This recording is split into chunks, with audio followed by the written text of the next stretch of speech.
Plastikkirurgi er blevet mere berømt rundt omkring i verden. Men selvom det bruges rigtig mange mennesker, er der stadig mange, der har fordomme om det.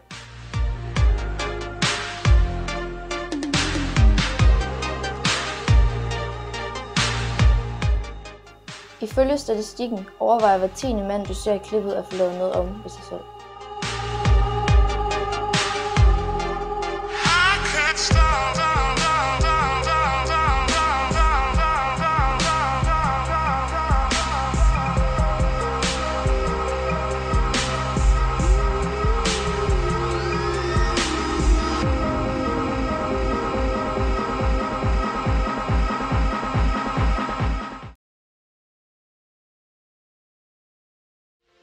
Linse.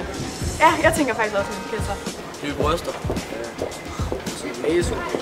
Jeg tænker, jeg hører sosu. Ja, Linse Kessler. Ja. Linse Kessler. Ja. Det første, jeg tænker, når du siger plastikkirurgi, så er det mennesker, der forsøger at forbedre deres ydre i en eller anden udstrækning, så de kan få det bedre med dem selv. Linse Kessler. Kvinder med små patter og små læber. Linse Kessler. Jeg laver sine læber om og næse og sådan noget. Du siger plastikkirurgi.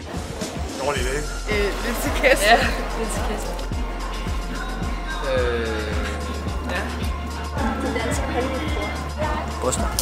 Sådan noget silikon og læber og sådan noget botox. Ja, Linse Kessler.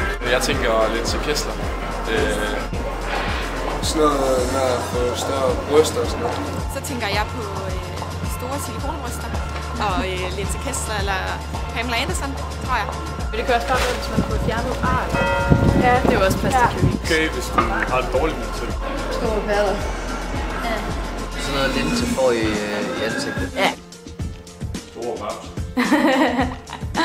Mamma mia, altså hvad tror jeg tænker jeg det?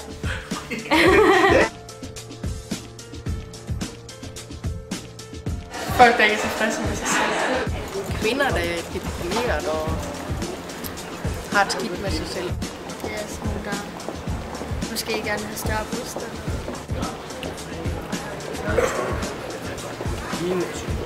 Ja.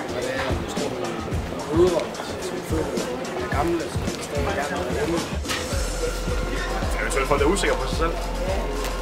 Jeg tror, det er sådan mere piercing, altså sådan høj eller årgang 20 år, Ja. måske op efter. Ja. For sådan at være mere tilfreds med deres krop, måske. Så nogen, der har det måske ikke så godt med sig selv. Det er sådan nogle primadonner. Ja. Og der ikke er tilfreds med sig selv, dem der er det. Ikke også er, tror de er pæne i hvert fald. Dem, der er meget utilfredse med deres krop og sådan noget. Diva. Mig. Det er vel piger i 20 år, cirka. 20-30. 20 år så op efter.